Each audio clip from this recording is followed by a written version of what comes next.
Okay, good evening. நம்ம last கிளாஸில் வந்து இந்தியன் பாலிட்டியில் எது வரைக்கும் பார்த்துருப்போம் அப்படின்னு பார்த்தீங்கன்னா, யூனியன் அண்ட் இட்ஸ் டெரிட்டரி வரைக்கும், அதுக்கு முன்னாடி வரைக்கும் பார்த்துருப்போம் இல்லையா?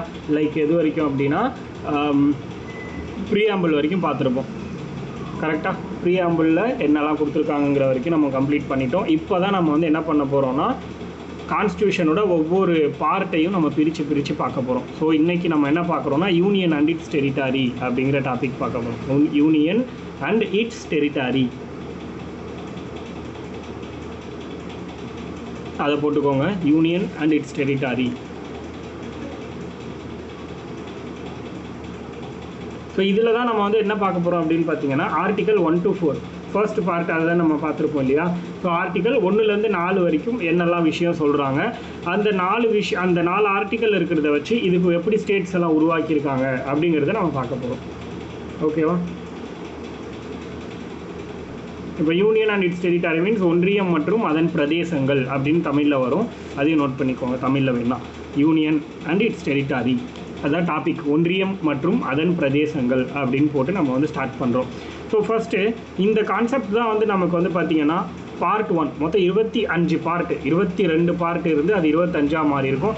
அந்த மொத்த 25 பார்ட்டில் நம்ம பார்க்க போகிற ஃபஸ்ட்டு பார்ட்டு தான் வந்து பார்த்திங்கன்னா பார்ட் 1, ஒன்றியம் மற்றும் அதன் பிரதேசங்கள் அப்படிங்கிற பார்ட். இதில் வந்து பார்த்திங்கன்னா என்னென்ன ஆர்டிக்கல் கவர் ஆகுது அப்படின்னு பார்த்தோம்னா, ஆர்டிக்கல் 1லேருந்து 4 வரைக்கும் கவர் ஆகுது. ஆர்டிக்கல் 1 to 4, ஆர்டிக்கல் 1லேருந்து 4 வரைக்கும் கவர் ஆகுது அப்படின்னு சொல்கிறாங்க.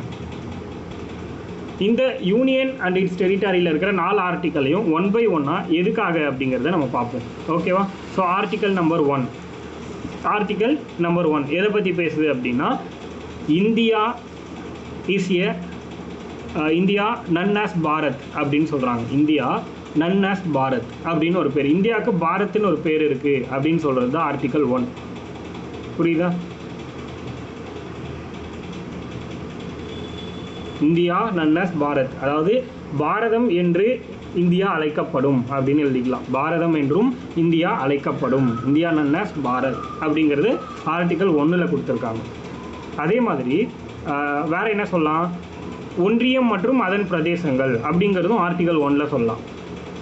மொத்தம் 2 பாயிண்ட் சொல்லியிருக்கேன்னா, யூனியன் அண்ட் இட்ஸ் டெரிட்டரி அப்படின்னு அதுவும் சொல்லலாம். இந்தியா நன் ஆஸ் பாரத், இது ரெண்டுமே நம்மளால் வந்து சொல்ல முடியும். இந்தியா நன் ஆஸ் பாரத் கமெண்ட்டில் இருக்குது பாருங்கள், இப்படியும் நம்ம சொல்லலாம். இது 2 பாயிண்ட் ரொம்ப முக்கியம் உங்களுக்கு ஆர்டிக்கல் 1க்கு கீழே. அடுத்தது ஆர்டிக்கல் 2. ஆர்டிக்கல் 2ல் என்ன சொல்கிறாங்கன்னு பார்ப்போம். ஆர்டிக்கல் 2 இந்தியன் கான்ஸ்டியூஷனில் ஆர்டிக்கல் 2 என்ன சொல்கிறாங்க,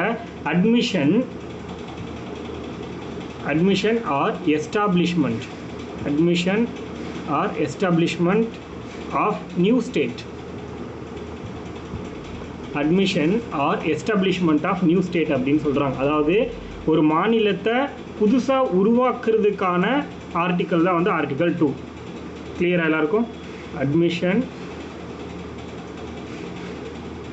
ஆர் எஸ்டாப்ளிஷ்மெண்ட்,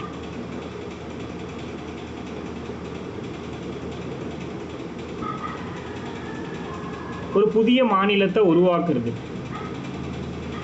அதாவது ஒரு புதிய மாநிலத்தை வந்து அனுமதிக்கிறது, இல்லைனா ஒரு புதிய மாநிலத்தை உருவாக்குறது அப்படின்னு சொல்லலாம். Admission or establishment of new state. புதுசாக ஒரு மாநிலத்தை உருவாக்கணும்னா அது ஆர்டிகல் 2 கீழே மட்டும்தான் பண்ண முடியும்னு சொல்கிறாங்க. ஆர்டிகல் 2னா என்னன்னு நம்ம பார்த்துட்டோம். அதாவது ஒரு மாநிலத்தை வந்து புதுசாக உருவாக்குறது இல்லைன்னா அனுமதிக்கிறது அப்படின்னு பார்த்தோம். இதுதான் admission or establishment of new state அப்படிங்கிறத நம்ம பார்த்துட்டோம். சரி, இதை எப்படி பண்ணுறாங்க, யார் இதை பண்ணுறாங்க அப்படிங்கிறத நம்ம தெரிஞ்சுக்கணும். ஓகேவா? இது யாரால் பண்ண முடியும்னா பார்லிமெண்ட்டால் மட்டும்தான் பண்ண முடியும். பாராளுமன்றம், அது ஒரு முக்கியமான பாயிண்ட்டாக நோட் பண்ணிக்கோங்க. யாரால் ஒரு நியூ ஸ்டேட்டை உருவாக்க முடியும்னா பார்லிமெண்ட்டால் மட்டும்தான் உருவாக்க முடியும். Parliament can admit new state to the Union of India or establish a new states of India அப்படின்னு சொல்லலாம். பார்லிமெண்ட்டால் மட்டும்தான் ஒரு புதிய மாநிலத்தை உருவாக்க முடியும் அப்படிங்கிற பாயிண்ட்டை நோட் பண்ணிக்கோங்க. ஆர்டிக்கல் 2. அதே மாதிரி ஆர்டிக்கல் 2லேயே ஏன்னு ஒரு ஆர்டிக்கல் வந்துச்சு சென்டரில். ஆர்டிக்கல் 2ல் ஏ,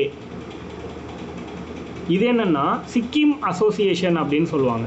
சிக்கிம்க்குன்னு ஸ்பெஷலாக உருவாக்குன ஒரு ஆர்டிக்கல் தான் இது, சிக்கிம் கூட்டமைப்பு.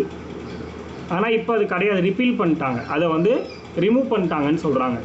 இந்த ஆர்டிகல் 2A ரிப்பீல்டு, ரிமூவ் பண்ணிட்டாங்கன்னு எழுதிக்கோங்க. அடுத்தது ஆர்டிகல் 3க்கு போயிடலாம். ஆர்டிகல் 2A பார்த்தாச்சு இல்லையா. நமக்கு 2A இப்போ கிடையாது, அதனால் அதை நீங்கள் வந்து அதை பற்றி கன்சிடர் பண்ண வேண்டாம். ஆர்டிகல் 2 உங்களுக்கு தெரியும், நியூ ஸ்டேட்டை உருவாக்குறதுக்கான பார்லிமெண்ட்டுக்கு பவர் அப்படிங்கிறது தான் ஆர்டிகல் 2ல் கொடுத்துருப்போம். அடுத்து ஆர்டிகல் 3ல் என்ன கொடுத்துருக்காங்கன்னு பார்க்கலாம். ஓகேவா. ஆர்டிகல் 3ல் parliament's power to recognise the state அப்படின்னு சொல்கிறாங்க. ஆர்டிகல் 3ல் என்ன சொல்கிறாங்க, பார்லிமெண்ட்ஸ் பவர் டு, தெளிவாக நோட் பண்ணிக்கோங்க, power to recognise the state, மாநிலத்தை அங்கீகரிக்க பாராளுமன்றத்திற்கான அதிகாரம், மாநிலத்தை அங்கீகரிக்க பாராளுமன்றத்திற்கான அதிகாரம், மாநிலத்தை அங்கீகரிக்க பாராளுமன்றத்திற்கான அதிகாரம் அப்படின்னு சொல்கிறாங்க. அதாவது parliament's power to recognise the state.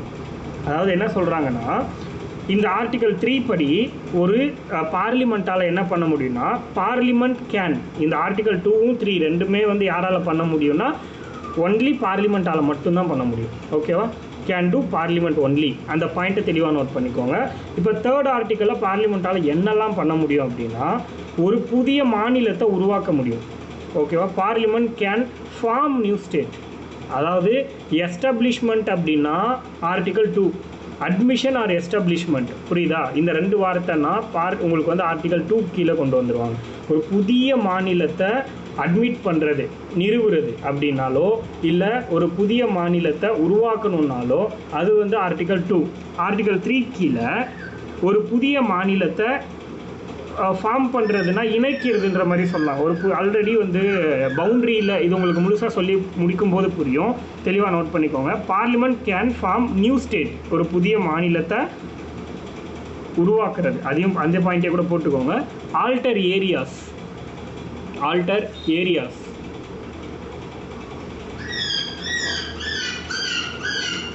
அதாவது மாநில பகுதிகளை மாற்றுதல்,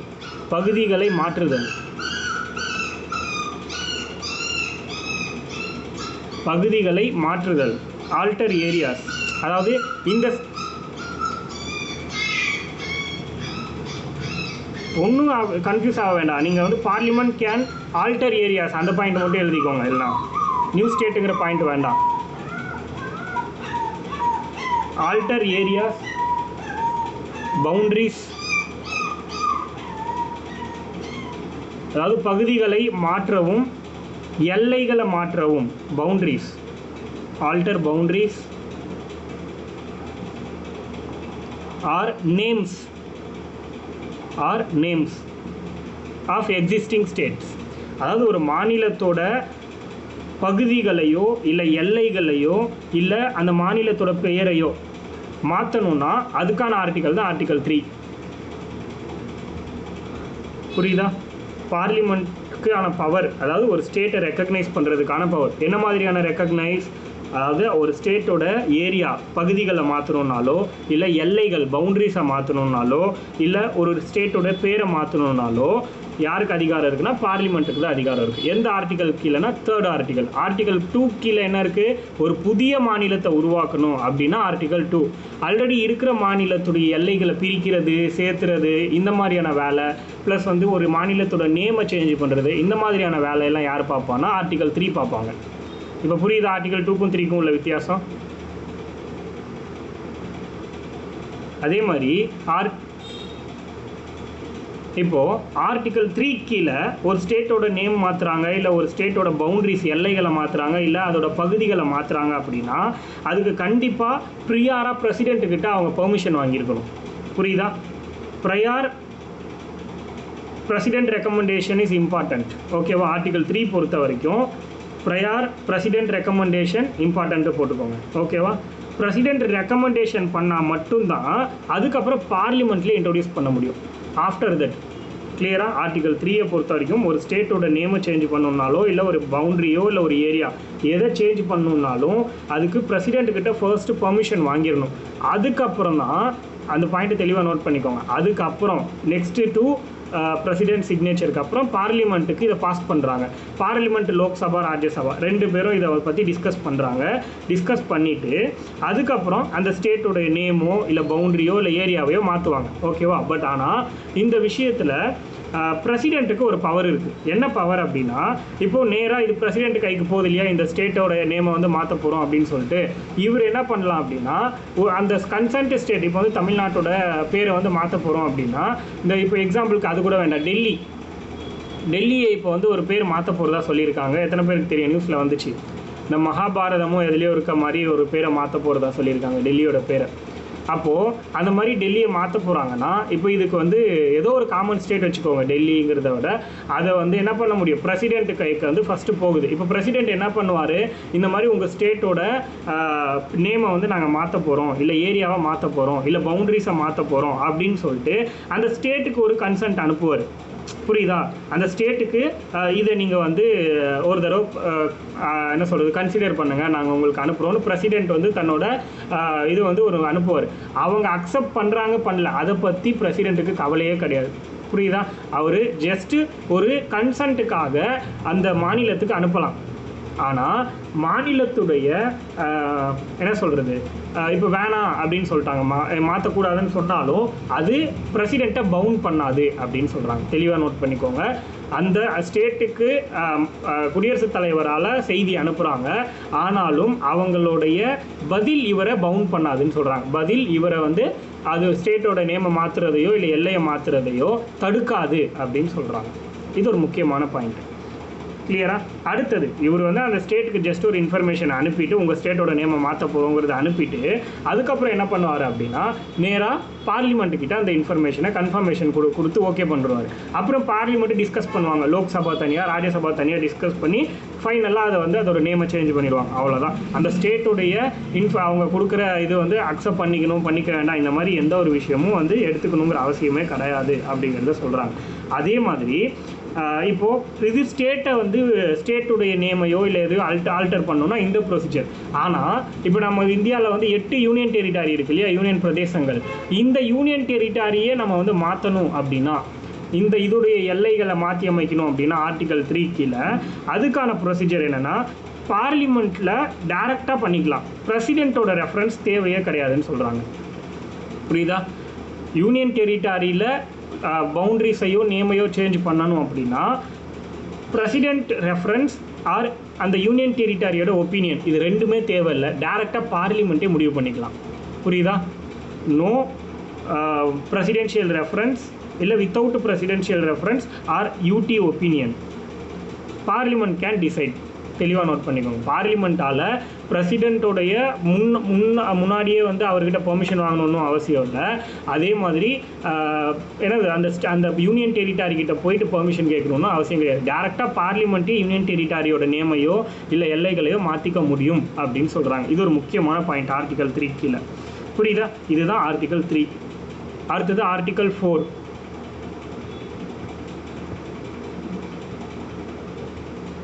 அடுத்து என்ன சொல்கிறாங்க அப்படின்னா ஆர்டிகல் 4. அது ஆர்டிகல் 4ல் என்ன சொல்கிறாங்க அப்படின்னா,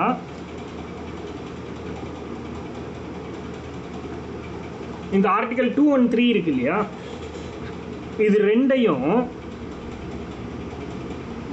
சிம்பிள் மெஜாரிட்டியில் அமெண்ட்மெண்ட் பண்ணிக்கலாம் அப்படின்னு சொல்கிறாங்க. புரியுதா? அதாவது சாதாரண திருத்தம் மூலமாக திருத்திக்கலாம் அப்படின்னு சொல்கிறாங்க. புரியுதா? அதாவது அமெண்ட்மெண்ட்டை பொறுத்த வரைக்கும் ஒரு 3 டைப் ஆஃப் அமெண்ட்மெண்ட் இருக்குது. புரியுதா? என்ன அப்படின்னா, ஒன்று சிம்பிள் மெஜாரிட்டி, அடுத்து வந்து ஸ்பெஷல் மெஜாரிட்டிஸ், அடுத்து ஸ்பெஷல் மெஜாரிட்டி வித் ஸ்டேட்டோடைய கன்சர்ன். அப்படின்னா சாதாரண பெரும்பான்மை மூலம் திருத்துறது, அதுக்கப்புறம் சிம்பிள்னா அதுவே வந்து ஸ்பெஷல் மெஜாரிட்டினா சிறப்பு பெரும்பான்மை மூலமாக திருத்துறது அப்படின்னு சொல்லுவாங்க. மூணாவது வந்து சில ஸ்டேட்ஸையும் இன்க்ளூட் பண்ணி, இது வந்து தனியாகவே நம்ம பார்ப்போம். இதை கான்ஸ்டியூஷனல் அமெண்ட்மெண்ட் அப்படின்னு சொல்லிட்டு ஆர்டிகல் 368 கீழே 3 பார்ட்டாக நம்ம பிரிப்போம். பட் ஆனால் என்ன சொல்கிறாங்கன்னா, அந்த ஒன்று இருக்கு இல்லையா சிம்பிள் மெஜாரிட்டி, அதுக்கு மட்டும் ஆர்டிகல் 368 யூஸ் பண்ண தேவையில்லை அப்படின்னு சொல்லுவாங்க. புரியுதா? அப்போது அதை பற்றி நம்ம லேட்டராக தெரிஞ்சுக்கலாம். இப்போ ஜஸ்ட் ஒரு அண்டர்ஸ்டாண்ட் மட்டும் பண்ணிக்கோங்க. இப்போ என்ன சொல்ல வராங்கன்னா, ஆர்டிகல் 2 and 3 இந்த 2 அமெண்ட்மெண்ட் இந்த 2 திருத்தமும் மேற்கொள்வதற்கு நம்ம என்ன பண்ண தேவையில்லை அப்படின்னா கான்ஸ்டியூஷனல் அமெண்ட்மெண்ட்டுங்கிறது யூஸ் பண்ண தேவையில்லை அப்படின்னு சொல்கிறாங்க. கான்ஸ்டியூஷனல் அமெண்ட்மெண்ட்டுங்கிறது யூஸ் பண்ண தேவையில்லை. அரசியலமைப்பு சட்ட திருத்தம் பண்ணணும்னு அவசியம் கிடையாது. இப்போது ஒரு ஸ்டேட்டோட நேமை மாற்றணுன்னாலோ இல்லை ஒரு பவுண்டரியை மாற்றணுன்னாலோ இல்லை புதுசாக ஒரு ஸ்டேட்டையே உருவாக்கணுன்னாலோ என்ன பண்ண தேவையில்லை அப்படின்னா அது சட்ட திருத்தமாக கொண்டு வர வேண்டிய அவசியம் கிடையாது. நார்மலாக அதை திருத்திட்டு போயிடலாம். அதுதான் சிம்பிள் மெஜாரிட்டி. இப்போ 106வது சட்ட திருத்தம்னு ஒன்று வந்திருக்கு இல்லையா, விமன் ரிசர்வேஷன் பில் அப்படின்னு, அதுக்கு நமக்கு தேவை சட்ட திருத்தம். புரியுதா? ஆனால் இதுக்கு நமக்கு தேவையில்லை.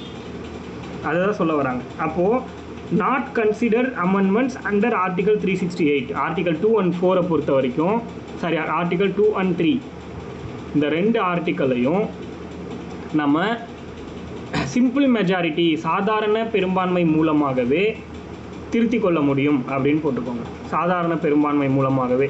அது எப்படி சொல்லுவாங்கன்னா, இப்போ லோக்சபாவில் மொத்தமாக ஒரு 300 பேர் இருக்காங்க அப்படின்னு எக்ஸாம்பிளுக்கு எடுத்துக்கிட்டோம்னா, அந்த 300 பேரில் 3ல் 1 பங்கு சைன் பண்ணாலே போதுமானது, அந்த சட்டத்தை நிறைவேற்றிடலாம். இதுவே ஸ்பெஷல் மெஜாரிட்டியாக இருந்தால் 3ல் 2 பங்கு சைன் பண்ணணும். அப்போ தான் அதை நிறைவேற்ற முடியும். இதுதான் சாதாரண பெரும்பான்மைக்கும் சிறப்பு பெரும்பான்மைக்கும் உள்ள வித்தியாசம். அதை பற்றி நம்ம டீட்டெயிலாக தனியாக தெரிஞ்சுக்கலாம். ஓகேவா? இப்போது ஆர்டிகல் 2 and 3ல் பண்ணக்கூடிய விஷயங்களுக்கு என்ன தேவையில்லைன்னா கான்ஸ்டியூஷனல் அமெண்ட்மெண்ட் அப்படிங்கிற ஒரு கான்செப்ட் தேவையில்லை அப்படின்னு மட்டும் எழுதிக்கோங்க. புரியுதா? அரசியலமைப்பையே திருத்தணுங்கிற அவசியம் கிடையாது ஆர்டிகல் 2 and 3 அமெண்ட்மெண்ட் பண்ணணும்னா. அடுத்தது இதுக்கு சிம்பிள் மெஜாரிட்டியே போதுமானது, அதாவது சாதாரண பெரும்பான்மையே போதுமானது அப்படின்னு சொல்கிறாங்க. அப்போ இது என்னவா இருக்கும்? இது ஃப்ளெக்சிபிளா இல்லை ரிஜிடா? இது எதுக்கு கீழே வரும்? இது சிம்பிள் மெஜாரிட்டி அப்படின்னும் போது இது ஒரு ஃப்ளெக்சிபிள். புரியுதா? மாற்றிக்கலாம், மாற்றாமலையும் விட்டுக்கலாம். ரிஜிட் அப்படின்னா என்னது? அது மாற்றவே முடியாது. அப்படின்னாலும் அது ஆர்டிகல் 368 கீழே வரும். அது ரொம்ப கஷ்டம். மாற்றலாம், ஆனால் ரொம்ப கஷ்டம். என்ன பண்ண முடியாது?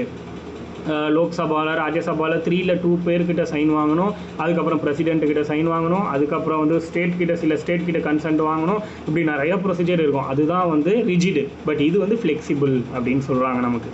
கிளியரா? இதுதான் ஆர்டிகல் 4. அப்போது ஆர்டிகல் 4 என்ன சொல்லுது? ஆர்டினரி லெஜிஸ்லேட்டிவ் ப்ராசஸை யூஸ் பண்ணியே ஒரு ஸ்டேட்டோட என்ன பண்ணலாம், நேமையோ பவுண்டரிஸையோ மாற்றிக்கலாம். அப்படின்னா அது இல்லை ஒரு ஸ்டேட்டை நியூவாக உருவாக்குறதுனால இது எல்லாத்துக்குமே ஆர்டினரியான லெஜிஸ்லேட்டிவ் ப்ராசஸ் அல்லது எக்ஸிக்யூட்டிவ் ப்ராசஸ் அப்படின்னு சொல்லலாம்.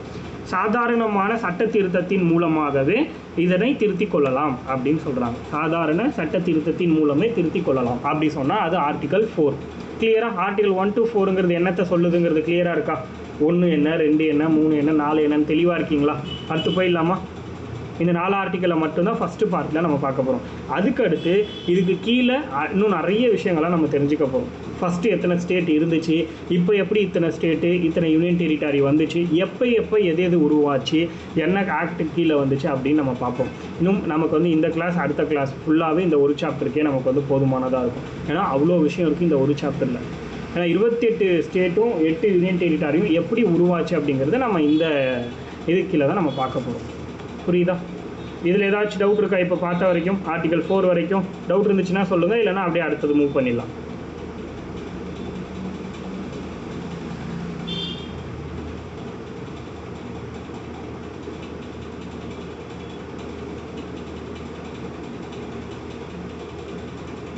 போலாமா? அடுத்தது சூப்பர். ஓகே, அடுத்தது பெருபாரி யூனியன் வழக்கு அப்படின்னு ஒரு கேஸ். பெருபாரி யூனியன் கேஸ்ன்னு போட்டுக்கோங்க. இது எப்போ நடக்குதுன்னா 1960 நடக்குது. பெருபாரி யூனியன் கேஸ் எந்த வருஷம் நடந்துச்சுன்னா 1960 சுப்ரீம் கோர்ட்டில் இந்த கேஸ் நடக்குது. எத்தனை பேருக்கு தெரியும் இந்த கேஸை பற்றி? 1960 சுப்ரீம் கோர்ட்டில் நடந்த ஒரு கேஸ் இது.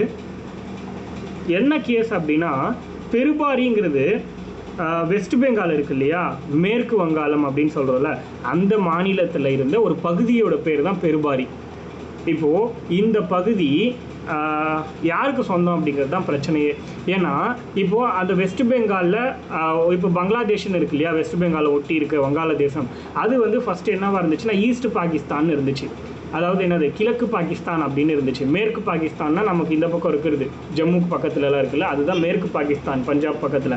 இது வந்து கிழக்கு பாகிஸ்தான் இருந்துச்சு ஒரு காலகட்டத்தில், இந்த 1960களெல்லாம். அப்போது இந்த பெருபாரிங்கிற பகுதி வெஸ்ட் பெங்காலுக்கு சேர்ந்ததா இல்லை இந்த ஈஸ்ட் பாகிஸ்தான் பெங்காலுக்கு சேர்ந்ததா அப்படிங்கிற ஒரு பிரச்சனை வந்துச்சு.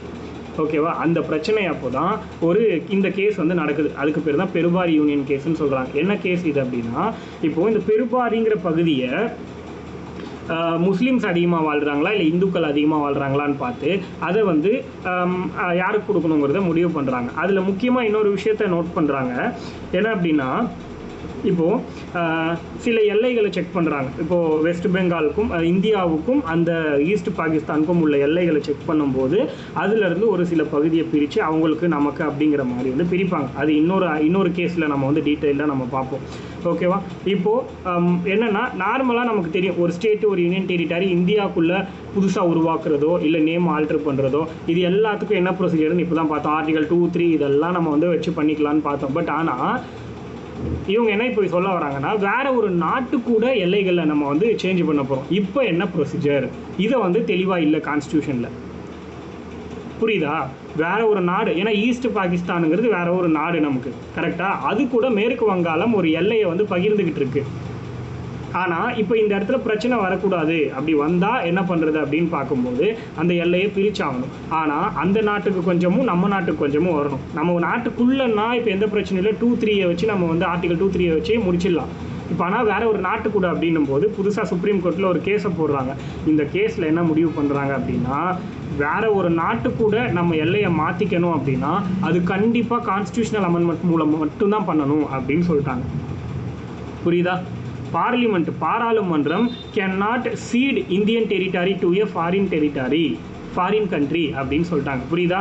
சுப்ரீம் கோர்ட் என்ன சொல்லிட்டாங்க இந்த கேஸோட ஜட்ஜ்மெண்ட்டில், பார்லிமெண்ட் கேன் நாட், அந்த வார்த்தையை நோட் பண்ணிக்கோங்க, parliament can not cede Indian territory to a foreign country. தெளிவாக புரியுதா? இது ஃபாரின் கண்ட்ரி அண்டர் ஆர்டிகல் 3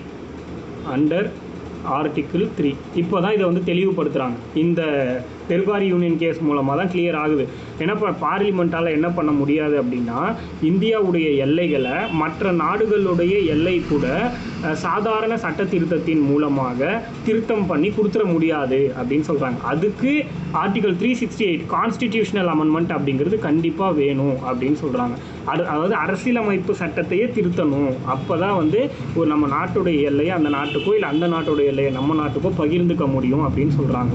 இந்தியாவுக்குள்ளேயே திருத்தம் பண்ணால் எந்த பிரச்சனையும் இல்லை ஆர்டிகல் 3 கீழே. பட் ஆனால் வேறு நாட்டு கூட பண்ணணும் அப்படின்னா ஆர்டிகல் 3 கீழே என்ன பண்ணால் மட்டும்தான் முடியும், 368 யூஸ் பண்ணால் மட்டும்தான் முடியும். அப்போனா அது வந்து ஸ்பெஷல் ப்ரொசீஜர், அது ஒரு பெரிய procedure.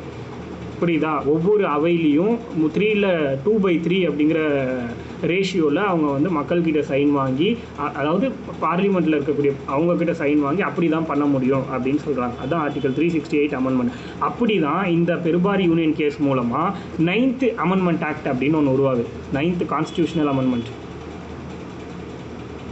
9th constitutional amendment act எப்போ அப்படின்னா 1960 இந்த கேஸில் தான் இந்த சட்ட திருத்தத்தை உருவாக்குறாங்க. இந்த சட்டத்தின் மூலமாக தான், இந்த திருத்தத்தின் மூலமாக தான் என்ன பண்ணியிருப்பாங்க, பார்லிமெண்ட்டால் இந்தியாவுடைய எல்லையை மற்ற நாட்டோட எல்லைக்கு கொடுக்க முடியாது அப்படிங்கிறத சொல்கிறாங்க டைரெக்டாக.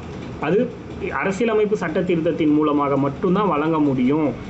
அப்படின்னு சொன்னது தான் 9th கான்ஸ்டியூஷனல் அமெண்ட்மெண்ட் ஆக்ட் 1960 அப்படின்னு சொல்கிறாங்க. 1960 9வது சட்ட திருத்தம். இப்போ கிளியராக இருக்கா இந்த அமெண்ட்மெண்ட் எதுக்காக வந்துச்சு, எப்படி வந்துச்சு, ஏன் வந்துச்சுங்களா?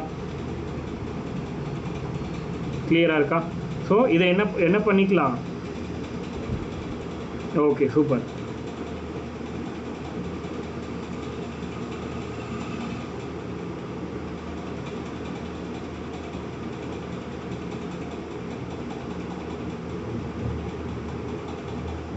அதே மாதிரி இது வந்து பார்த்திங்கன்னா எதுக்கு மட்டும்தான் இந்த கான்ஸ்டியூஷனல் அமெண்ட்மெண்ட் எலிஜிபிள் அப்படின்னா, அதாவது நம்மளுடைய டெரிட்டரியை அதாவது நம்ம பகுதிகளை மாற்றிக்கிறதுக்கு மட்டும்தான் இந்த ப்ரொசீஜர்னு சொல்கிறாங்க. பட் ஆனால் பவுண்டரி டிஸ்பியூட் எல்லை பிரச்சனை இருக்கும் இல்லையா, இந்த பவுண்டரி டிஸ்பியூட் அதுக்கு நம்ம இது யூஸ் பண்ணணும்னு அவசியம் இல்லைன்னு சொல்கிறாங்க. பவுண்டரி டிஸ்பியூட்ஸ்க்கு do not use constitutional amendment, only using executive action அப்படின்னு சொல்கிறாங்க. ஒன்லி என்ன பண்ணலாம், எக்ஸிக்யூட்டிவ் ஆக்ஷனை யூஸ் பண்ணி, அதுக்கும் நமக்கு சம்மந்தமே இல்லை. கோகுல்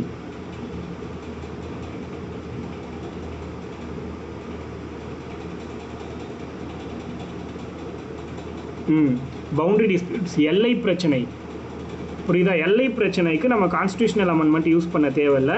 அது டைரெக்டாக நிர்வாகத்தின் மூலமாக, அதாவது நம்ம பார்த்தோம்னா சட்டமன்றம் டைரெக்டாக பார்லிமெண்ட்டே சால்வ் பண்ணிக்கலாம் சிம்பிள் மெஜாரிட்டியிலேயே. அது பவுண்டரி டிஸ்பியூட்டுக்காக அவங்க என்ன பண்ண தேவையில்லை அப்படின்னா கான்ஸ்டியூஷனல் அமெண்ட்மெண்ட் யூஸ் பண்ண தேவையில்லை. எதுக்காக யூஸ் பண்ணோம், இந்தியன் டெரிட்டாரியில் இருக்கக்கூடிய ஒரு பகுதியை வந்து ஃபாரின் கண்ட்ரிக்கு கொடுக்கணுன்னா மட்டும் நம்ம என்ன பண்ணணும், ஆர்டிகல் 3 கீழே கண்டிப்பாக கான்ஸ்டியூஷனல் அமெண்ட்மெண்ட் பண்ணணும். பட் சின்ன சின்ன பவுண்டரி டிஸ்பியூட்ஸ்க்கெல்லாம் நம்ம அதை பண்ணணுங்கிற அவசியம் கிடையாது அப்படின்னு சொல்லிட்டாங்க. கிளியரா? அதுக்கு அடுத்தது இன்னொரு சட்ட திருத்தம் வருது, 100வது சட்ட திருத்தம். இது முக்கியமானதுங்கிறனால அதை நம்ம இந்த இடத்துல பார்த்தோம். 100th constitutional amendment எப்பன்னா 2015, 2015. இப்போ இந்த 100வது சட்ட திருத்தம் எதுக்காக போட்டாங்க அப்படிங்கிறத நம்ம பார்க்கலாம். ஓகேவா? இது என்னென்னா, இப்போது 1971லேயே பங்களாதேஷ்னு ஒரு கண்ட்ரி வந்து உருவாயிடுச்சு. 1971லேயே பாகிஸ்தான்லேருந்து பங்களாதேஷ்னு தனியாக ஒரு கண்ட்ரி உருவாயிடுச்சு 1971. அதுக்கப்புறம் 1974 இந்தியாவுக்கும் பங்களாதேஷ்க்கும் இடையில் ஒரு ட்ரீட்டி ஒன்று, அக்ரிமெண்ட் ஒன்று சைன் பண்ணுறாங்க 1974. புரியுதா? அதாவது அதை என்ன சொல்லுவாங்க அப்படின்னா, இந்த அக்ரிமெண்ட்டுக்கு ஒரு பேர் இருக்குது, அந்த நேம் சொல்கிற நோட் பண்ணிக்கோங்க. லேண்ட் பவுண்டரி அக்ரிமெண்ட் அப்படின்னு போட்டுக்கோங்க. லேண்ட் பவுண்டரி அக்ரிமெண்ட், நில எல்லை ஒப்பந்தம் அப்படின்னு சொல்கிறாங்க. நில எல்லை ஒப்பந்தம், இந்தியாவிற்கும் வங்காளதேசத்திற்குமான நில எல்லை ஒப்பந்தம். Land boundary agreement of India and Bangladesh 1974. 1974 இந்த அக்ரிமெண்ட் வந்து போட்டிருக்காங்க. அதாவது என்னென்னா, இந்த அக்ரிமெண்ட் மூலமாக ஒரு சில பார்ட்டை வந்து நம்ம நாட்டுக்கும் அவங்க நாட்டுக்கும் அப்படின்னு சொல்லிட்டு மாற்றி பிரித்து எடுத்திருக்காங்க. ஓகேவா? இந்த பகுதியெலாம் உங்களுக்கு, இந்த பகுதியெலாம் எங்களுக்கு அப்படிங்கிற மாதிரி பிரிச்சுருக்காங்க. ஓகேவா? ஸோ இது என்னங்கிறத இப்போ நான் சொல்கிறேன், அது தெளிவாக நோட் பண்ணிக்கோங்க. இப்போது பங்களாதேஷ்க்கு நம்ம வந்து அந்த நியர்பையில் இருந்துச்சு இல்லையா, லைக் வந்து வெஸ்ட் பெங்கால் ப்ளஸ் அந்த மேகாலயா, அஸ்ஸாம் இந்த பகுதியெல்லாம் இருந்துச்சு இல்லையா, அந்த பார்ட்டோட ஒட்டினாப்பில் தான் நமக்கு வந்து இந்த என்னது பங்களாதேஷுங்கிற ஒரு கண்ட்ரி இருக்கும். அப்போது அங்கே இருந்தது சில பகுதிகளை கொடுத்துட்டாங்க பங்களாதேஷ்க்கு. பங்களாதேஷ்கிட்ட இருந்து நமக்கு தேவையான சில பகுதிகளை வாங்கிக்கிட்டாங்க. அப்போது எத்தனை பகுதிகளை இந்தியா பங்களாதேஷ்க்கு சரண்டர் பண்ணாங்கன்னா 111 பகுதிகள். 111 111 என்க்ளேவ்ஸ் அப்படின்னு சொல்கிறாங்க. அது பகுதிகள் அப்படின்னு நீங்கள் தமிழில் போட்டுக்கோங்க. 111 enclaves surrendered to Bangladesh. India surrender to Bangladesh. பங்களாதேஷ்க்கு நம்ம கொடுத்த பகுதி எவ்வளோனா 111 பகுதி. அதே மாதிரி பங்களாதேஷ்கிட்டேருந்து நம்ம ரிசீவ் பண்ண என்க்ளேவ்ஸ் எத்தனைனா 51 enclaves. 51 enclaves received from Bangladesh. ஓகேவா? இந்த மாதிரி எல்லைகளை வந்து மாற்றிக்கிறாங்க. இதுதான் 1974 போட்டுக்கிட்ட ஒரு அந்த அக்ரிமெண்ட்டு. அதே மாதிரி 6 நமக்கு மொத்தமாக வந்து கிட்டத்தட்ட ஒரு 6.1 கிலோமீட்டர் வந்து டிமார்க் பண்ணியிருக்காங்க, திரும்பவும் மார்க் பண்ணியிருக்காங்க அப்படின்னு சொல்கிறாங்க. நமக்கும் அவங்களுக்கும் உள்ள டிஸ்டன்ஸ் எவ்வளோ இருக்குது அப்படின்னா, மொத்தமாக இந்தியா பங்களாதேஷோட பவுண்ட்ரி எல்லைகள் மொத்தமாக இந்தியாவுக்கும் பங்களாதேஷ்க்கும் இடைப்பட்ட எல்லைகள் எத்தனை கிலோமீட்டர்னா 496.7 கிலோமீட்டர் அப்படின்னு சொல்கிறாங்க. 496.7 கிலோமீட்டர் அப்படிங்கிறது இந்தியாவுக்கும் பங்களாதேஷ்க்கும் இடைப்பட்ட அந்த பவுண்டரிஸ் எல்லைகளுடைய மொத்த நீளம். அதை சொல்கிறாங்க.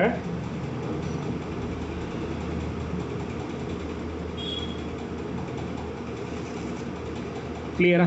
அதுக்கப்புறம் மொத்த நீளம், அதில் வந்து மொத்த நீளம் எழுதியிருப்பீங்க. இது வந்து இந்த மொத்த நீளம் 4096.7 கிலோமீட்டருங்கிறது தெரியும் இல்லையா, அது நமக்கு சுதந்திரம் கிடைச்சப்ப நான் சொல்லியிருக்கேன் இல்லையா, இண்டிபெண்டன்ஸ் கிடைச்சப்பவே ராட்க்ளிஃப் அப்படின்னு ஒருத்தரோட தலைமையில் பவுண்டரியை வந்து நிர்ணயம் பண்ணுறதுக்கு, எல்லை நிர்ணயம் பண்ணுறதுக்காக ஒரு கமிஷன் போட்டாங்க அப்படின்னு. அவர் பேர் தான் ராட்க்ளிஃப் அப்படின்னு நம்ம படிச்சிருப்போம். ராட்க்ளிஃப் இல்லை ரெட்க்ளிஃப் அப்படின்னு எழுதியிருப்பீங்க, ஞாபகம் இருக்கா? அவர் தான் 1947 இதை வந்து நமக்கு பிரித்து கொடுத்துருப்பார். இந்த 4096.7 கிலோமீட்டருங்கிறது அவர் சொன்னது தான். பட் இந்த 6.1 கிலோமீட்டர் அப்படிங்கிறது திரும்பவும் கொஞ்சம் வந்து டிமார்க் பண்ணியிருக்காங்க சமீபத்தில். எப்போ? 1974 1974 அந்த பங்களாதேஷ்க்கும் இந்தியாவுக்குமான அக்ரிமெண்ட்டில் அந்த இதை வந்து 6.1 கிலோமீட்டர்ஸை வந்து எக்ஸ்டெண்ட் பண்ணியிருக்காங்க அப்படின்னு சொல்கிறாங்க. இது ஒரு பாயிண்ட்டாக நோட் பண்ணிக்கோங்க. இப்போது இதனால் இந்த 1974 அக்ரிமெண்ட்டால் என்ன ஆயிடுச்சு அப்படின்னா, அஸ்ஸாம், மேகாலயா, வெஸ்ட் பெங்கால், திரிபுரா இந்த 4 ஸ்டேட்டுமே அதோட எல்லையை வந்து பெர்மனண்ட்டாக தெளிவான ஒரு எல்லையை நிர்ணயிச்சுக்கிட்டாங்க. ஏன்னா அதுக்கு முன்னாடி வரைக்கும் 2 நாட்டுக்கும் சண்டை வந்துக்கிட்டே இருந்துச்சு எல்லை பிரச்சனையினால். இப்போ என்ன பண்ணிட்டாங்க, 1974 ஒரு அக்ரிமெண்ட்டை போட்டு அந்தந்த 111 இடத்த அவங்களுக்கு கொடுத்து 51 இடத்த அவங்கக்கிட்ட இருந்து வாங்கி ஒரு ஃபைனலான ஒரு இதை வந்து ஃபிக்ஸ் பண்ணிட்டாங்க. அதனால் இனிமேல் எந்த ஒரு பிரச்சனையும் இல்லை அப்படிங்கிறத முடிவு பண்ணுறாங்க. ஓகேவா? அதுக்கப்புறம் தான் என்ன பண்ணிட்டாங்க அப்படின்னா,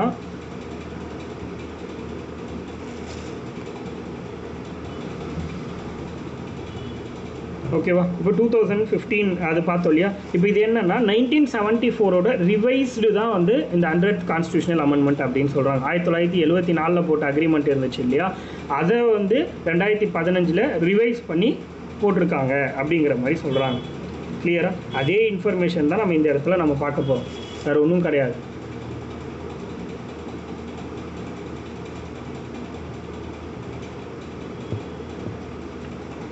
இந்த 100வது சட்ட திருத்தத்தில் கம்ப்ளீட்டாக என்ன சொல்ல வராங்கன்னா, இப்போ நம்ம இவ்வளோ நேரம் பார்த்தோம்ல இந்த லேண்ட் பவுண்ட்ரி அக்ரிமெண்ட் 1974ன்னு, அதை இவங்க தான் என்ன பண்ணியிருக்காங்க அப்படின்னா, இந்த 100th அமெண்ட்மெண்ட் ஆக்ட் இருக்கு இல்லையா 2015, அவங்க தான் அதை வந்து அந்த நடைமுறைப்படுத்தியிருக்காங்க. அந்த அக்ரிமெண்ட்டே இதுக்கப்புறம் தான் நடைமுறைப்படுத்தப்பட்டிருக்கு அப்படிங்கிற மாதிரி சொல்ல வராங்க. புரியுதா? அவ்வளோதான். இந்த 1974 அந்த ஆக்ட் அக்ரிமெண்ட்டை, ஆக்டுன்னு சொல்ல முடியாது, அக்ரிமெண்ட்டுன்னு சொல்லலாம். இந்தியா அண்ட் பங்களாதேஷுடைய அக்ரிமெண்ட்டை 2015 100வது சட்ட திருத்தத்தின் மூலமாக நடைமுறைக்கு கொண்டு வரப்பட்டுச்சு அப்படின்னு எழுதிக்கோங்க. அவ்வளோதான். Enforced by 2015 at 100th constitution amendment அப்படின்னு மட்டும் போட்டுக்கோங்க. இதுதான் முக்கியமான பாயிண்ட்டு. அதுக்கு அடுத்து பார்க்கலாம். இந்த 2 கேஸ் ரொம்ப ரொம்ப முக்கியமான கேஸ் நமக்கு.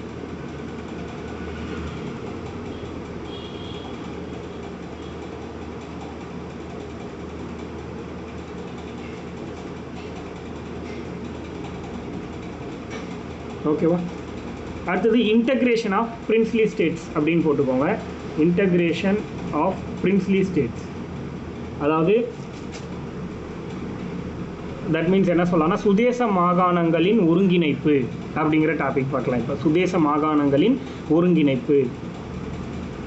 இப்போது நமக்கு இந்த இண்டிபெண்டன்ஸ் கிடைக்கிறதுக்கு முன்னாடி வரைக்கும் நம்மக்கிட்ட ஸ்டேட்ஸ் அண்ட் யூனியன் டெரிட்டரிலாம் எப்படி இருந்துச்சு அப்படின்னா, பிரின்ஸ்லி ஸ்டேட்ஸ் அப்படிங்கிற பேரில் இருந்துச்சு. சுதேச மாகாணங்கள் அப்படின்னு இருந்துச்சு. மொத்தமாக எத்தனை சுதேச மாகாணங்கள் இந்தியாவில் இருந்துச்சுன்னா 552 இருந்துச்சு. 552 பிரின்ஸ்லி ஸ்டேட்ஸ் இருந்துச்சு அப்படின்னு சொல்கிறாங்க. இதை கேள்விப்பட்டிருப்பீங்கன்னு நினைக்கிறேன். கரெக்டு தானே?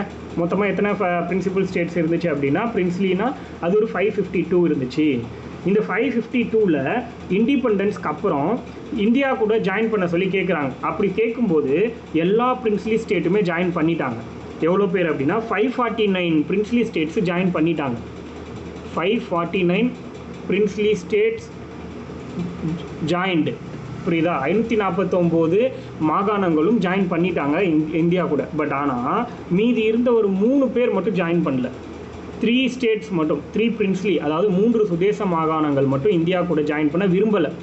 ஏன்னா அவங்க வந்து பாகிஸ்தான் கூட ஜாயின் பண்ணணும்னு விரும்பினாங்க. இந்தியா கூட ஜாயின் பண்ணுறதுக்கு அவங்களுக்கு விருப்பம் இல்லை. யார் யார் அவங்க அப்படின்னா, ஹைதராபாத், காஷ்மீர்,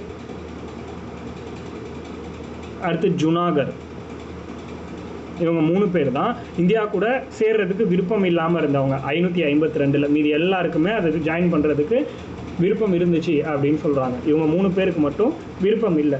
அதனால லேட்டராக சில பிரச்சனை மூலமாகவோ இல்லை வந்து சில அமெண்ட்மெண்ட் மூலமாகவோ இது ஒவ்வொன்றத்தையும் வந்து சேர்த்துக்கிறாங்க. அது எப்படி சேர்த்துக்கிட்டாங்க அப்படிங்கிறத நம்ம பார்க்கலாம். ஓகேவா? ஸோ ஃபஸ்ட்டு ஹைதராபாத், இது பற்றின நிறைய கதையே இருக்கும் நமக்கு, பட் அதெல்லாம் நமக்கு இங்கே வேண்டாம். ஹைதராபாத்தை பொறுத்த வரைக்கும் போலீஸ் ஆக்ஷன் மூலமாக இணைத்து கொள்ளப்பட்டுச்சு அப்படின்னு எழுதிக்கோங்க. வயா போலீஸ் ஆக்ஷன், அதாவது போலீஸ் நடவடிக்கை மூலமாக இணைக்கப்பட்டது ஹைதராபாத். இதை டைரெக்டாக மேட்ச்ஷீட்டில் கேட்பாங்க. இது 3ஐயும் எது எப்படி வந்து இணைச்சிக்கிட்டாங்க அப்படின்னு. வயா போலீஸ் ஆக்ஷன், திடீர் நடவடிக்கை மூலமாக ஹைதராபாத்தை இணைச்சிக்கிறாங்க. காஷ்மீர் எப்படி? வயா இன்ஸ்ட்ருமெண்ட் ஆஃப் அக்செஷன், மூலமாக இதை வந்து இணைச்சிக்கிறாங்க அப்படின்னு சொல்கிறாங்க. வயா இன்ஸ்ட்ருமெண்ட் ஆஃப் அக்செஷன், தட் மீன்ஸ் என்னது? இணைப்பு, பிரதேசங்கள் இணைப்பு மூலம் அப்படிங்கிற மாதிரி. பிரதேசங்கள் இணைப்பு மூலம் இதை வந்து இணைச்சிக்கிட்டாங்க அப்படின்னு சொல்கிறாங்க. பிரதேசங்கள் இணைப்பு மூலம் இணைத்து கொள்ளப்பட்டுச்சு அல்லது உரிமைகள் மூலம் இணைத்து கொள்ளப்பட்டுச்சு அப்படின்னு எழுதிக்கலாம். அடுத்து ஜுனாகர், அக்செஷன் வயா இன்ஸ்ட்ருமெண்ட் ஆஃப் அக்செஷன். அடுத்து ஜுனாகர் வயா ரெஃபரண்டம்,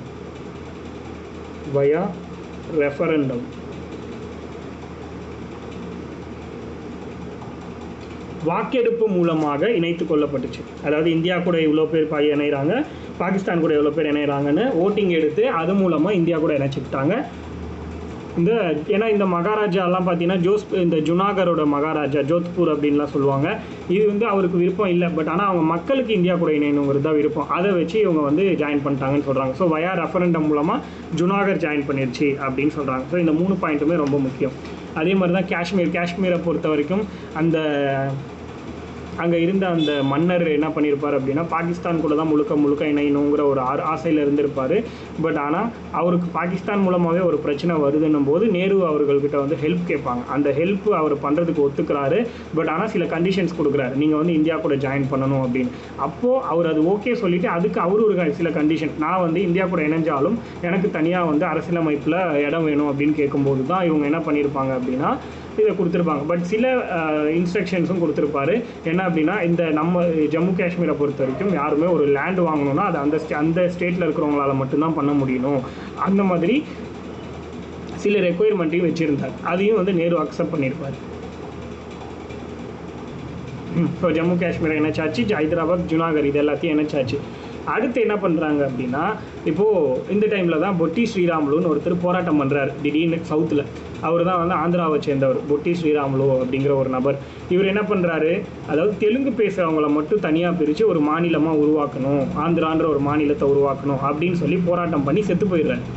அதாவது ஹங்கர், இந்த உண்ணாவிரத போராட்டம் இருந்து அவர் வந்து செத்து போயிடுறாரு.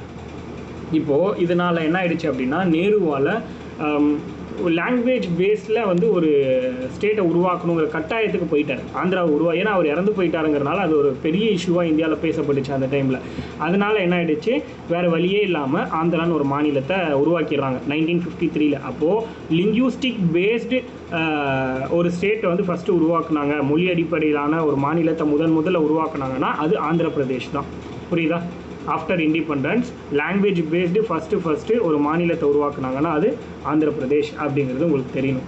ஓகேவா? அது ரொம்ப முக்கியமான ஒரு பாயிண்ட் நமக்கு.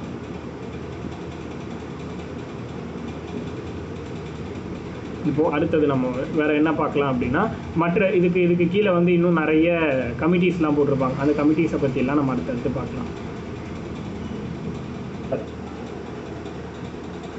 ஓகேவா? ஆந்திராவில் பொட்டி ஸ்ரீராமுலு அப்படின்னு ஒருத்தர் இருந்தார்.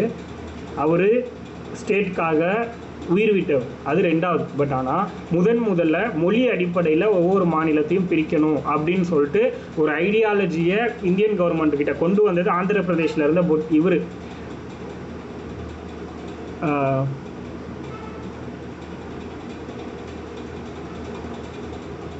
பட்டாபி சீதாராமையா அப்படிங்கிறவர் தான் இதை வந்து கொண்டு வந்திருப்பார்.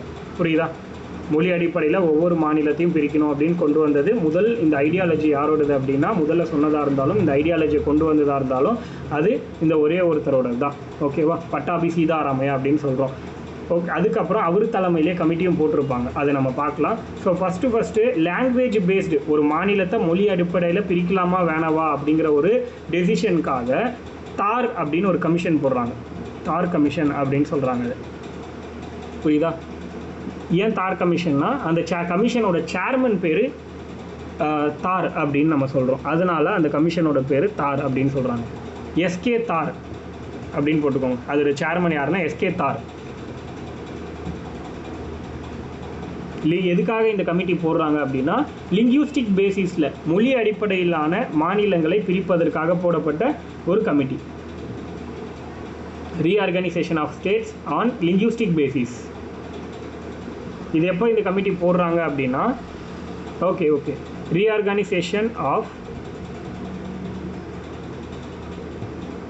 States on linguistic basis. இதுதான் கான்செப்ட். புரியுதா? மொழி அடிப்படையில் மாநிலங்களை மறுசீரமைப்பதற்காக போடப்பட்ட முதல் committee reorganisation of states on linguistic basis. அதுக்காக போடப்பட்ட first committee on reorganisation of states on linguistic basis அப்படின்னா அது எஸ்கே தார் கமிட்டி. எப்போ போடுறாங்க? ஜூன் 1948 இந்த கமிட்டி போடுறாங்க. ஜூன் 1948, ஜூன் மாதம் 1948 இந்த எஸ்கே தார் கமிட்டிங்கிறது போடுறாங்க. இவங்க ரிப்போர்ட் எப்போ சப்மிட் பண்ணுறாங்கன்னா டிசம்பர் மாதம் 1948. புரியுதா? மொழி அடிப்படையில் உருவாக்கின முதல் கமிட்டி, அதாவது ஒரு மாநிலத்தை உருவாக்கணுங்கிறதுக்காக உருவாக்கின முதல் கமிட்டி எதுனா அது எஸ்கே தார் கமிட்டி. அதை மறக்கவே கூடாது. எப்போ போட்டாங்கன்னா ஜூன் 1948. எப்போ சப்மிட் பண்ணுறாங்க ரிப்போர்ட்னா டிசம்பர் 1948. இந்த 2 பாயிண்டில் தெளிவாக இருந்துக்கோங்க. அதுக்கடுத்து இவங்க வந்து ரிப்போர்ட்டில் என்ன சொல்கிறாங்க அப்படின்னா, ஒரு ஸ்டேட்டை பிரிக்கணும் அப்படின்னா அது அட்மினிஸ்ட்ரேட்டிவ் கன்வீனியன்ஸில் தான் பிரிக்கணுமே தவிர லிங்குவிஸ்டிக் பேஸில் பிரிக்கக்கூடாது அப்படின்னு சொல்லிடுறாரு. புரியுதா? நிர்வாகத்துக்கு தேவையான வகையில் தான் பிரிக்கணும். அட்மினிஸ்ட்ரேட்டிவ் கன்வீனியன்ஸ், தட் மீன்ஸ் என்னது? நிர்வாக தேவையின் அடிப்படையில் மட்டும்தான் ஒரு மாநிலத்தை பிரிக்கணுமே தவிர மொழி அடிப்படையில் பிரிக்கக்கூடாது அப்படிங்கிறத சொல்கிறாங்க. கிளியரா? அதனால் என்ன ஆயிடுச்சு அப்படின்னா, இவங்களுடைய ரெக்கமெண்டேஷனை பெருசாக கன்சிடர் பண்ணலை. அதுக்கப்புறம் உடனடியாக இன்னொரு கமிட்டியை போடுறாங்க. அந்த ரெண்டாவதாக போட்ட கமிட்டி தான் என்ன அப்படின்னா ஜேவிபி கமிட்டி அப்படின்னு சொல்கிறாங்க. ரெண்டாவதாக போட்ட கமிட்டிக்கு பேர் ஜேவிபி கமிட்டி. இந்த கமிட்டி வந்து பார்த்திங்கன்னா எப்போ போடுறாங்கன்னா, இந்த கமிட்டியோட ரிப்போர்ட் டிசம்பர் 1948 இல்லையா, அதே டைமில் இதை போடுறாங்க. அவங்களோட ரிப்போர்ட் வந்து அந்தளவுக்கு சாட்டிஸ்ஃபைடாக இல்லைன்னு சொல்லிட்டு டிசம்பர் 1948 இன்னொரு கமிட்டி போடுறாங்க. இந்த கமிட்டி போட்டது காங்கிரஸ் கட்சி இருந்துச்சு இல்லையா, அப்போ தான் அந்த டைமில் பீக்கில் இருந்தது இவங்க தான். அப்போ அந்த காங்கிரஸ் கமிட்டி ஜேவிபி கமிட்டி அப்படின்னு ஒன்று போடுறாங்க. இந்த ஜேவிபின்னா என்னென்னா ஜவஹர்லால் நேரு, ஜேனா வீணா வல்லபாய் பட்டேல், அதே மாதிரி பீனா பட்டாபி சீதாராமையா.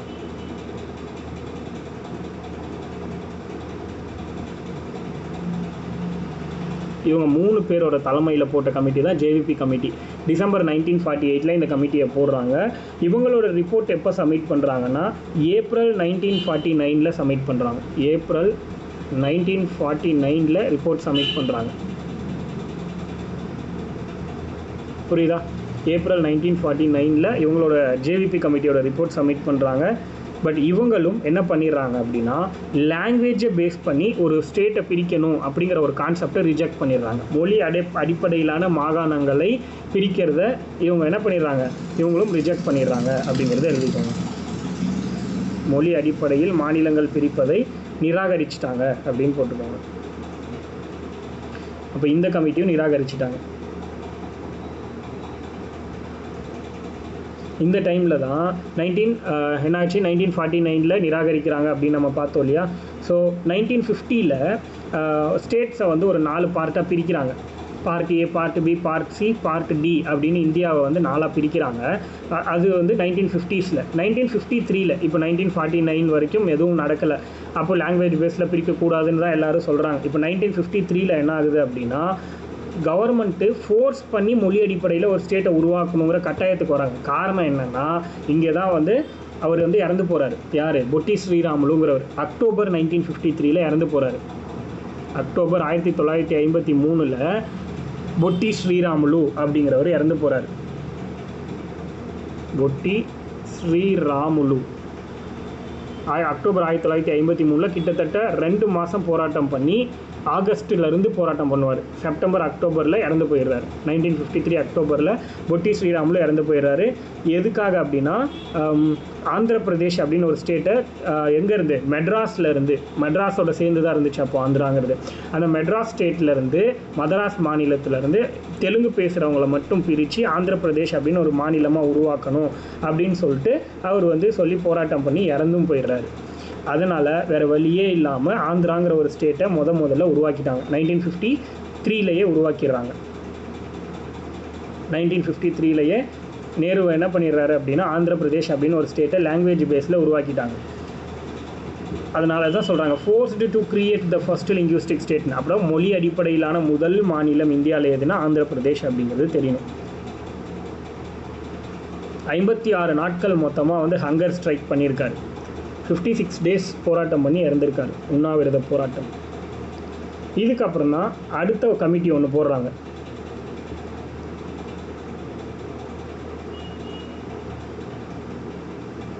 டிசம்பர் 1953 3 பேர் கொண்ட ஒரு கமிட்டி அப்பாயின்ட் பண்ணுறாங்க. டிசம்பர் 1953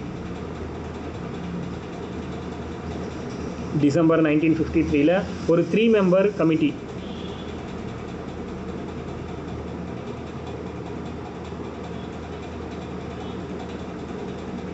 மூன்று நபர்கள் கொண்ட குழு அமைக்கப்பட்டுச்சு. டிசம்பர் 1953 ஃபாசல் அலி கமிஷன் அப்படின்னு சொல்கிறாங்க. இதுக்கு பேர் ஃபாசல் அலி கமிட்டி. டிசம்பர் 1953 அப்பாயின்ட் பண்ணுறாங்க. இந்த கமிட்டியில் யாரெல்லாம் இருந்தாங்க அப்படின்னா,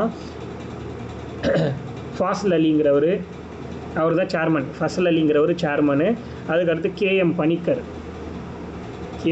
பணிக்கர் அப்படின்னு ஒருத்தர் இருந்தார். அடுத்து ஹெச்என் குன்ஸ்ருன்னு ஒருத்தர் இருந்தார். ஹெச்என் குன்ஸ்ரு. இவங்க 3 பேரும் தான் அந்த கமிட்டியில் இருக்காங்க. 3 மெம்பர் கமிட்டி.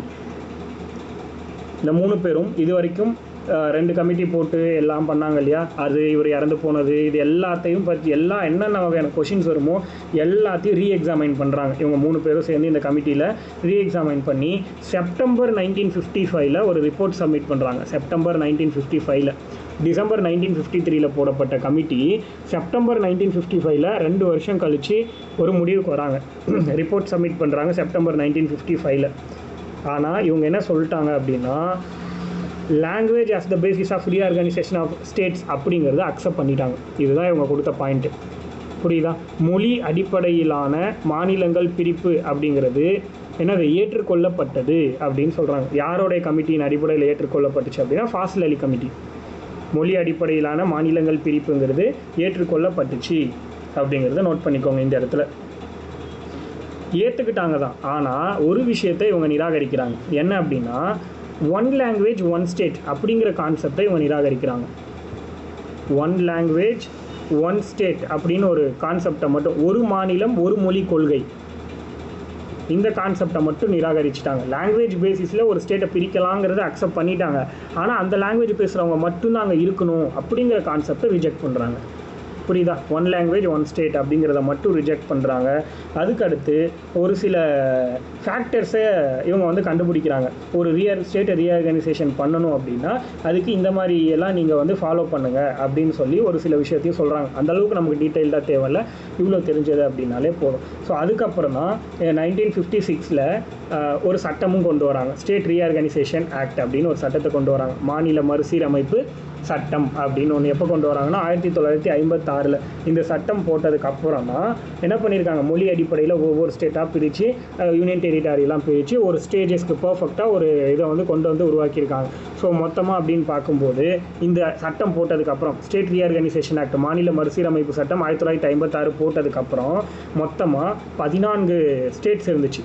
மொத்தமாக எத்தனை ஸ்டேட்னா 14 ஸ்டேட்ஸ் அண்ட் 6 யூனியன் டெரிட்டரிஸ் இருந்துச்சு அப்படின்னு சொல்கிறாங்க. புரியுதா? இந்த சட்டம் போட்ட உடனே எவ்வளோ ஸ்டேட்ஸ் அண்ட் யூனியன் டெரிட்டரி இருந்துச்சுன்னா 14 ஸ்டேட்ஸ் 14 மாநிலங்கள் மற்றும் 6 யூனியன் பிரதேசங்கள் இருந்துச்சு அப்படின்னு சொல்கிறாங்க.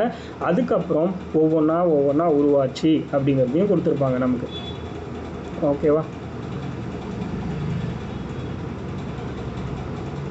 ஸோ இப்போது இதுக்கு நடுவில் நம்ம வந்து ஆல்ரெடி சொன்னல ஸ்டேட்ஸை வந்து 1950 ஒரு 4 பிரிச்சிருப்பாங்க. Part A, part B, part C, part டின்னு பிரிச்சிருப்பாங்கன்னு அதை நம்ம இப்போ பார்க்க போகிறோம். ஒரு பாக்ஸ் மாதிரி போட்டுக்கோங்க.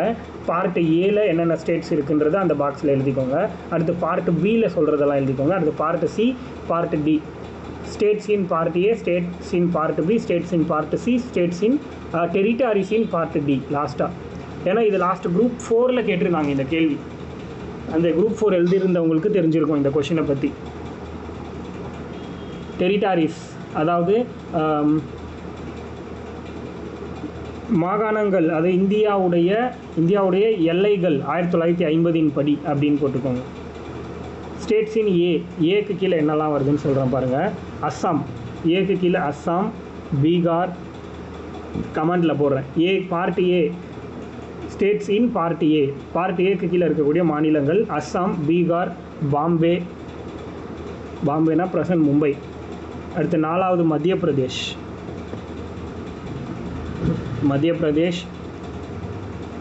அடுத்து 5வது மெட்ராஸ். அடுத்து ஒரிஷா. அடுத்து பஞ்சாப், ஒரிஷா, பஞ்சாபு. யுனைடெட் ப்ராவின்சஸ் அப்படின்னா என்னது? யூபி, உத்தரப்பிரதேஷ் தான் அப்படி சொல்லுவாங்க, யுனைடெட் ப்ராவின்சஸ் அப்படின்னு. அதுக்கடுத்து வெஸ்ட் பெங்கால், மேற்கு வங்கம். இப்போ சொன்னேன் இல்லையா, இந்த ஸ்டேட்ஸ் எல்லாம் பார்ட் ஏ கீழே வரும். ஸ்டேட்ஸ் இன் பார்ட் ஏ ரொம்ப முக்கியம். Part A, part B, part C, part D match பண்ண சொல்லி மேட்ச் ஷீட்டில் கேட்குறதுக்கு வாய்ப்பு இருக்குது.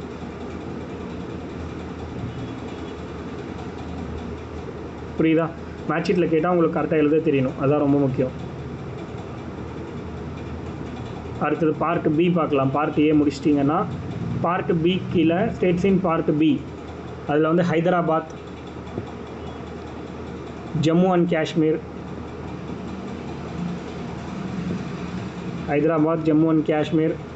மத்திய பிரதேசம் தான் அப்படி சொல்கிறாங்க, மத்திய Bharat.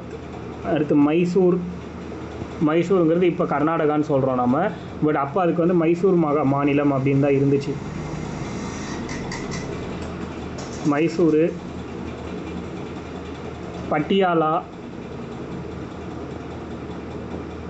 Patiala and Punjab, east Punjab. Patiala and east Punjab. அடுத்து ராஜஸ்தான். அடுத்தது சௌராஷ்டிரானா மகாராஷ்டிரா. அப்போ வந்து அதுக்கு சௌராஷ்டிரான்னு தான் பேர் இருந்துச்சு. இந்த பேர்லாம் எப்போ மாற்றினாங்கன்னு நம்ம படிக்கணும் ஒவ்வொன்றும். மெட்ராஸ்க்கு இப்போ தமிழ்நாடு வந்துச்சுங்கிற மாதிரி ஒவ்வொன்றத்தை பற்றி நம்ம படிப்போம். அடுத்து ட்ரிவாங்கூர், கொச்சின்.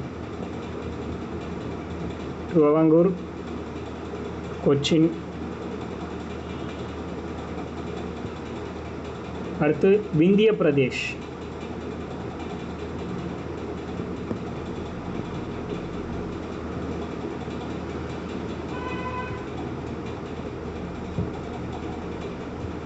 புரியுதா? இதெல்லாம் பார்ட் பி கீழே வரும். Part A and part B ரெண்டையும் இப்போ நம்ம பார்த்துருக்கோம், விந்திய பிரதேஷ் வரைக்கும்.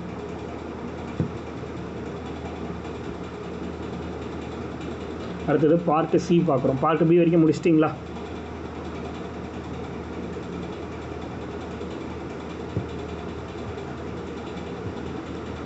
பார்ட் சிக்கு போயிடலாம்.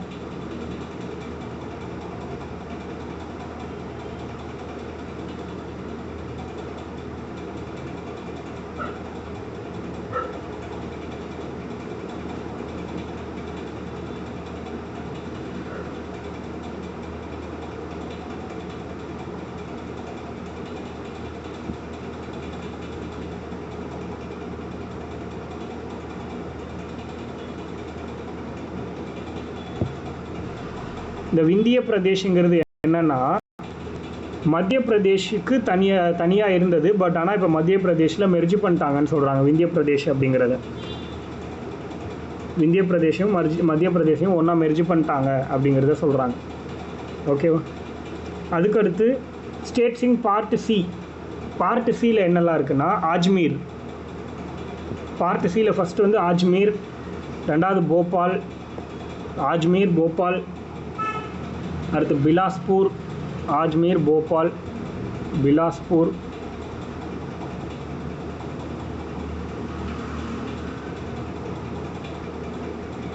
அடுத்து வந்து இந்த கூச் பீகார், பீகாரில் கூச் அப்படிங்கிறது,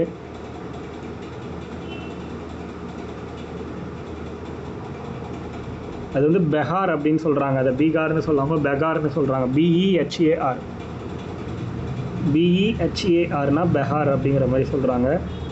அடுத்து கூர்க்கு, அடுத்து டெல்லி, இமாச்சல் பிரதேஷ்,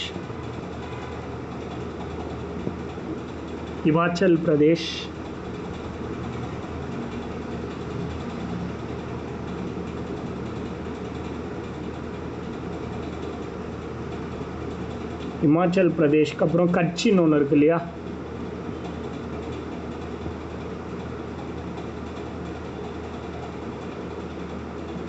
கட்சி, மணிப்பூர், திரிபுரா, இது எல்லாமே பார்ட் சி கீழே வரும். பார்ட் டியில் ஒன்று அந்தமான் நிக்கோபார் ஐஸ்லாண்ட், அந்தமான் நிக்கோபார் ஐலாண்ட், இது ஒன்று மட்டும்தான் பார்ட் டி கீழே வரும். ஸோ அப்போ மொத்தமாக எத்தனை ஸ்டேட் இருந்துச்சு, எத்தனை யூனியன் டெரிட்டரி இருந்துச்சு? ஃபஸ்ட்டு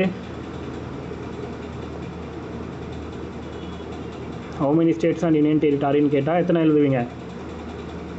1956க்கு அப்புறம், அதாவது ஸ்டேட் ரீஆர்கனைசேஷன் ஆக்ட், மாநில மறுசீரமைப்பு சட்டம் போட்டதுக்கப்புறம் எத்தனை ஸ்டேட்ஸ் இருந்துச்சு, எத்தனை யூனியன் டெரிட்டரி இருந்துச்சுன்னு கேட்டால் எழுத தெரியணும். அதுக்கப்புறம் 14 ஸ்டேட்ஸ் இருந்துச்சுன்னு நமக்கு தெரியும். அப்போ 15th ஸ்டேட் எது, 18th ஸ்டேட் எது, 20th ஸ்டேட் எது அப்படின்னு கூட கேட்கலாம். 23rd ஸ்டேட்டாக எதை உருவாக்குனாங்க அப்படின்னும் கேட்கலாம். இந்த மாதிரி கேட்குறதுக்கு வாய்ப்பு இருக்குது. அதையும் நம்ம வந்து தெரிஞ்சுக்கணும். புரியுதா? இன்றைக்கி 28 ஸ்டேட்டு 8 யூனியன் டெரிட்டரி இருக்குன்னா அது எப்படி உருவாச்சு, ஒவ்வொன்றுத்துக்குமான என்ன அமெண்ட்மெண்ட் மூலமாக கொண்டு வராங்க அப்படிங்கிறதெல்லாம் நமக்கு தெரியணும். ஓகேவா?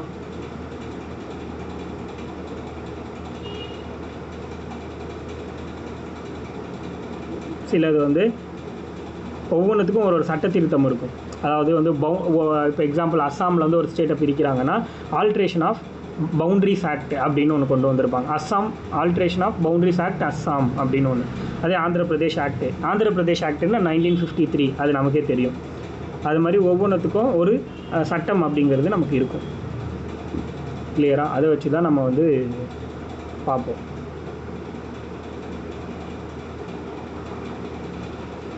இது வரைக்கும் கிளியர் அப்படின்னா நம்ம வந்து ஸ்டேட்ஸோட ரெப்ரசன்டேஷனை வந்து நாளைக்கு கூட பார்க்கலாம். ஓகேவா? ஸ்டேட்ஸோட ரெப்ரசன்டேஷன், ஒவ்வொரு ஸ்டேட்டும் எப்போ உருவாக்குனாங்க, இது எத்தனாவது ஸ்டேட்டு அப்படிங்கிற மாதிரி, எந்த சட்டத்துக்கு கீழே அந்த ஸ்டேட்டை உருவாக்குனாங்க அப்படிங்கிற கான்செப்டை நம்ம வந்து நாளைக்கு பார்க்கலாம். ஓகே தானே எல்லாருக்கும்? இப்போ இது வரைக்கும் கிளியராக இருக்கீங்களா? கோகுல், லோகேஷ் அண்ட் சந்தியா இப்போ பார்த்த வரைக்கும் கம்ப்ளீட்டாக கிளியராக இருக்கீங்களா?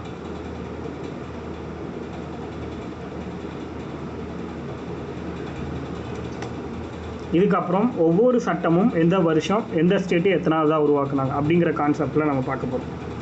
அதுக்கப்புறம் பாண்டிச்சேரிங்கிறது புதுச்சேரிங்கிற மாறினது, இந்த மாதிரியெல்லாம் ஒவ்வொரு பேரையும் நம்ம வந்து பார்ப்போம் எப்போ வந்துச்சு என்னென்னு. அதுக்கப்புறம் சிட்டிசன்ஷிப் அப்படிங்கிற பார்ட் 2க்கு நம்ம போயிடுவோம். ஓகேவா? இப்போ பார்ட் 1 முடிக்க போகிறோம், நாளைக்கு முடிச்சிடுவோம் பார்ட் 1. அடுத்தது பார்ட் 2 பார்க்க போகிறோம். மீதி இருக்க ஆர்டிக்கல் எதுலேருந்து 5லேருந்து 11 வரைக்கும் பார்ட் 2ல் இருக்கும். அது கீழே தான் வந்து நான் ரெசிடென்ட் இந்தியா, அடுத்து வந்து ஓவர்சீஸ் கார்டு வச்சுருக்கிறவங்க, அந்த மாதிரி ஒவ்வொன்றதை பற்றி நம்ம பார்ப்போம். அதை பற்றிலாம் நம்ம டீட்டெயிலாக நெக்ஸ்ட்டு கிளாஸஸில் பார்ப்போம். இந்த வீக் ஃபுல்லாக நம்ம இந்தியன் கான்ஸ்டியூஷன் பார்ப்போம். ஸோ எவ்வளோ முடிக்க முடியுது அப்படிங்கிறத நம்ம பார்ப்போம். முடிஞ்ச அளவுக்கு நம்ம வந்து ஃபண்டமெண்டல் டியூட்டிஸ் வரைக்கும் முடிச்சு வச்சிட்டோம் அப்படின்னா கான்ஸ்டியூஷனோட ஃபஸ்ட்டு பார்ட்டுங்கிறது நமக்கு கம்ப்ளீட் ஆகிடும். அடுத்தது செகண்ட் பார்ட்டு, தேர்ட் பார்ட்டுன்னு நம்ம பிரித்து பார்த்துக்கலாம். செகண்ட் பார்ட்டு பார்லிமெண்ட்டுன்னு பார்ப்போம், தேர்ட் பார்ட்டு வந்து ஸ்டேட் கவர்மெண்ட்டுன்னு பார்ப்போம். அதாவது சென்ட்ரல் கவர்மெண்ட்னா second part, state government third part, fourth part வந்து central and state relation. Fifth பார்ட்டில் போயிட்டு நம்ம என்ன பார்ப்போம்னா நான் கவர்மெண்டல் ஆர்கனைசேஷன்ஸ் அப்படிங்கிறத பார்ப்போம். அது தட் மீன்ஸ் என்னென்னா கான்ஸ்டியூஷனில் இருந்து அப்பாற்பட்ட விஷயங்களை நம்ம வந்து பார்ப்போம்.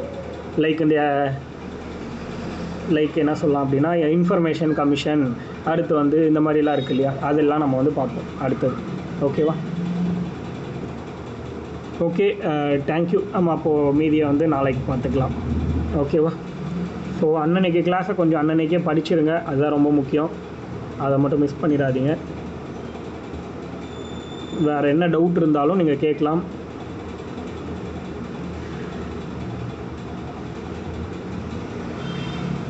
ஓகேவா? தேங்க்யூ. நெக்ஸ்ட் நாளைக்கு பார்ப்போம்.